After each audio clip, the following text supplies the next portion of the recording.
Honorable Commissioners and members of the State Executive Council here present, Their Royal Highness, heads of security agencies, especially the State Commandant, Nigerian Security and Civil Defense Corps, representatives of the Forestry Research Institute, Adamu, State Coordinator, Nasria, Alhaji Muhammad, distinguished personalities here present, gentlemen of the press, distinguished ladies and gentlemen, Assalamu alaikum wa rahmatullahi ta'ala. All praise and thanks are due to Allah subhanahu wa ta'ala. May the blessings of Allah continue to flourish and abundantly upon our beloved Prophet Muhammad sallallahu alayhi wa sallam. Indeed, it gives me great pleasure to be here today on this auspicious occasion, marking the flag of this year's tree planting campaign, which, by the grace of Allah, we intend to plant more than 3 million trees in Kano State, especially in our houses, streets, markets, places of worship, places of work, farmlands, forest reserves, etc., etc. Let me say that planting trees in our environment is necessary now more than ever before, particularly with the apparent dangers of global warming arising from climate change. In this regard, let me say that our administration is committed towards planting over 10 million trees by the grace of Allah within our first term in office. We intend to achieve this through one, local government mobilization, tree planting.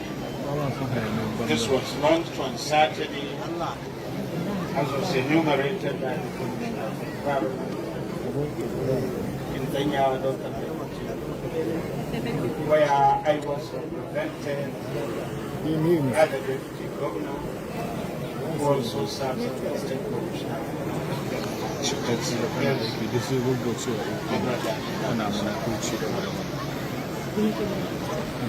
During the flag off, we're using the local government officials, traditional rulers, and household structures to ensure planting of the trees and nursing them to maturity in all our... You're touching me now, I'm recording now. See, you're shaking my camera. What are you doing? I'm recording. What are you doing? Young initiative, catching the young initiative. Just try to inspire. Why are you doing this? The younger generation. You're distracting me and you're telling me that I'm So what are you doing? About the You are importance recording and nothing. benefit of tree planting. Will implement a comprehensive engagement Sir, program I respect you, but don't that angry me. aims to I cultivate respect you, but don't angry me. environmental I'm telling you, sir. I will that disrespect you. empowers our young I will people disrespect you. to take an active role in preserving and enhancing our natural surroundings. They are also going to be more aggressive in our statewide tree planting and management by involving civil servants, ulemas, business community, political office holders, and of course, our respected traditional institutions. Let me say that the 2024 tree planting campaign is meant to checkmate the menace of indiscriminate felling of trees, climate change, soil erosion, land degradation, as well as enhanced productivity of agricultural land and decrease the rate of desertification, as highlighted by the Honorable Commissioner and Minister of Environment. It is on record that in the year 2023, and of course the first quarter of this year, as also highlighted by His Highness the Emir of Kano, Kano State experienced extreme heat.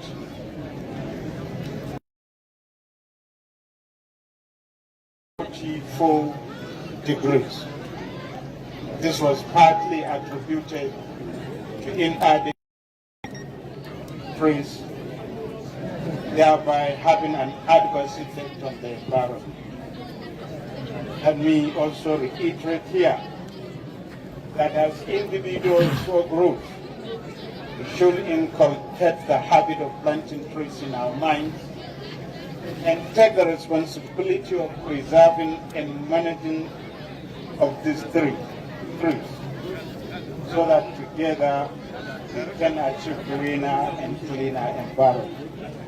It is pertinent to highlight here that our administration has been affording priority attention to the environment sector, especially on the issues of diversity, restoration of degraded lands, addressing climate change issues, etc., etc. Ladies and gentlemen, because of the huge benefit of trees in our lives, I wish to put it on record that Kano State Government will not relent in its effort to bring in to book any residents found wanting felling of trees without obtaining an authorized permit from the State Ministry of the Environment and Climate Change. This is in cognizance of the fact that global warming is real. The world is changing by adopting different techniques for mitigating climate change. Hence, the good people of Kano State must key into the change trend. Distinguished audience, I want to take this opportunity to all the private sector, the civil society groups, voluntary organizations, academia, investors, self-help groups, and of course other non-governmental organizations complement government's concerted efforts in building healthy and safer environment free of all sorts of diseases. At this juncture, I want to appeal to the good people of Kano State also to accord this exercise the maximum support and cooperation it deserves, and to imbibe the culture of tree planting for the collective good of our environment. By environmental health workers, a lot of work is needed to ensure that our efforts yield positive results. I therefore urge you first to be extra committed and dedicated in ensuring that our environment is made clean and devoid of any hazards. I must also appreciate and acknowledge the massive support and cooperation of the good people initiatives being involved by this administration, a great success. I want to call on them to sustain the tempo for the overall development of our dear state. Cannot conclude our statement here. Crucial role being played by the traditional institution, especially the Kano Emirate Council under His Royal Highness Alhaji Malam Sunusi Sunusi the second, as well as the contribution of our religious leaders who have been up and doing in mobilizing the subjects and followers to ensure that biodiversity is conserved and our environment is sanitized and protected against all odds. Distinguished guests, our august visitor,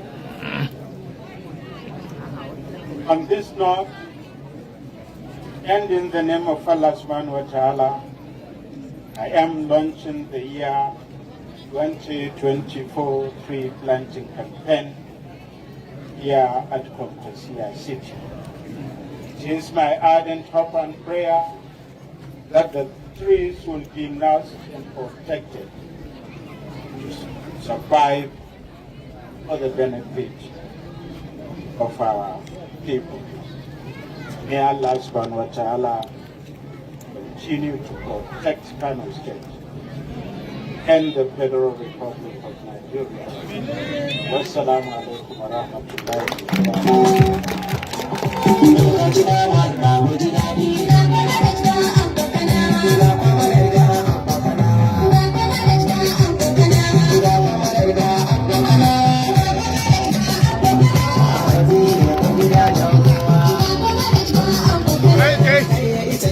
wai su suna ɗauka wai kai kaɗai kake aiki ne a nan wurin da ana muku magana kana rena kamar ubanka kai na mutane hankali kai kaɗai kake aiki a nan wurin ya za a dinga masa magana yana kallon mutane kallon banza sai ka fita daga nan wurin wallahi dan rena hankali kawai saman manyan baki wanda suke wannan guri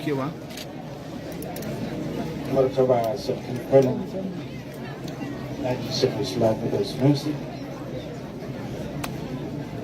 His Excellency dan takarar gwamnan jihar biyu a gargashin jam'iyyar albarka NNPP wanda ya kawo ziyara da sada zumunci wannan jihar tama yau. Sauran manyan baki, yan jaridu, jami'an tsaro, da ma 'ya'yanmu da jikokinmu da nake hangowa wanda aka gayyato wannan taro na yau. Assalamu alaikum wa rahmatullahi ta'ala wa barakatuh. Ina ƙara godewa Allah subhanahu wa ta'ala wanda ya ba mu iko ya tara ma a wannan wuri a yau domin gudanar da bikin shuka itatuwa a fadin jihar Kano na shekarar 2020 da ma'aikatar muhalli da canjin yanayi rashin gwamnatin jihar Kano ta ɗau aniyar gudanarwa a duk fasin jihar. Hakika wannan taro na fara dasa bishiyoyi na bana abu ne mai matuƙar muhimmanci, kuma kun ji bayanin kwamishina, kuma kun ji bayanin dukkaninsu sun jawo hankalin al'umma akan a natsu, a lura, a kuma dawo da martaba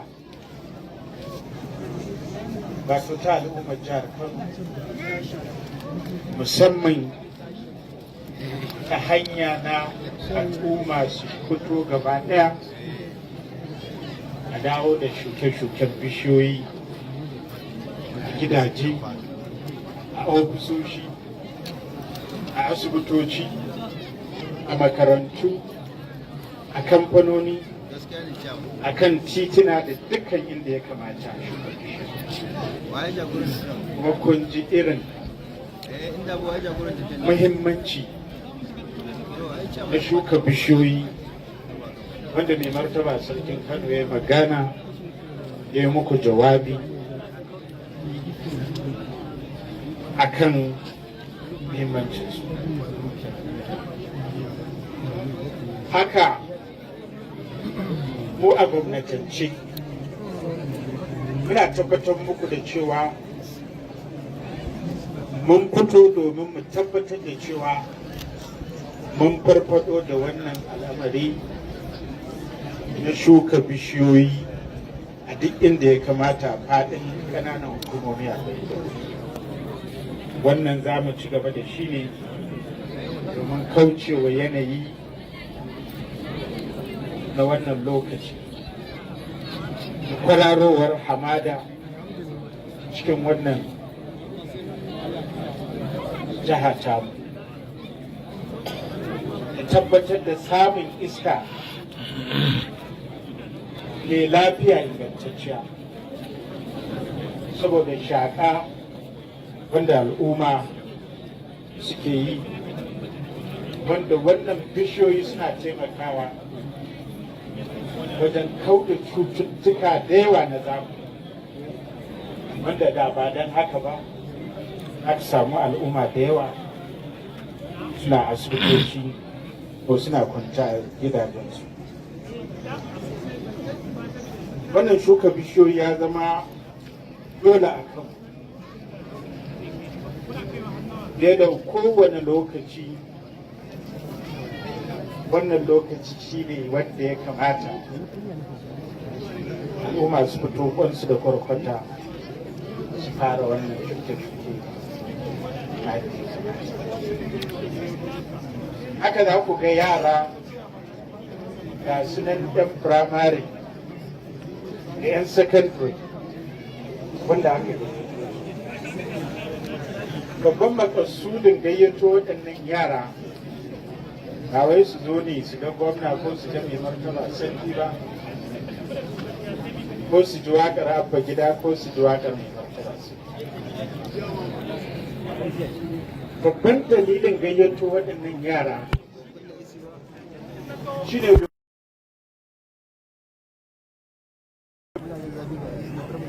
wannan aƙida ta shuka bishiyoyi domin su san muhimmancin bishiya ga rayuwarsu da kuma muhimmancin bishiya a guraren da al'umma suke. Muna fata shugabannin ma'aikatar ilimi da dukkan shugabanni na makarantun waɗannan yara za su ɗau wannan abin da muka fito da shi da muhimmanci. Yara a dinga ba su bishiyoyi, suna shukawa a makarantunsu, suna shukawa a gidajensu. Kuma ba shuka bishiya ne kaɗai abin so ba. Yanzu mun yi sa'a muna yanayin damuna, ruwa ya sauka. Haka duk bishiyar da aka shuka in Allah da muna sa ran za ta farfado, za ta tashi ta yi. Amma ko bayan damuna muna da buƙatar al'umma da waɗannan yara su ci gaba da bawa bishiyoyi ruwa yadda yake za a samu amfaninta yadda ya kamata. A takaice saboda ƙurewar lokaci kuma an yi jawabai masu muhimmanci wanda sun taɓa ko menene muke son faɗa. Ina gode wa dukkan wanda suka samu halartar wannan taro, musamman shi wannan bako na yau wanda ya wata tun daga jihar Kano ya zo domin ya ga al'ummar jihar Kano da ya suna taimakai. Haka kuma masarauta ta taso ta taho wannan guri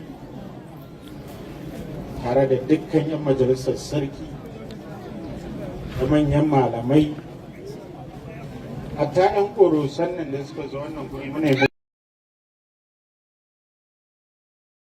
yara, muna yi muku godiya. Muna fata kun koma gida ko kun je makaranta kowa zai dinga tambayar baba ko kuma principal ko head teacher cewa a ba ku bishiyoyi kuna so ku je ku dinga shukawa. Sunan Allah mai jin kai mai rahama nake kaddamar da dashen bishiyoyi na shekarar 2024 a jihar Kano, ƙananan hukumomi 44, mazaɓu 484. Ina addu'a ga Allah subhanahu wa ta'ala ya ƙara mana lafiya, ya ƙara kare mana wannan jihar ta, ƙara bunƙasa tattalin arzikin da ba mu damuna mai albarka. Dukkan waɗanda suke son ci gaban al'ummar jihar Kano, Allah ka ƙarfafa musu.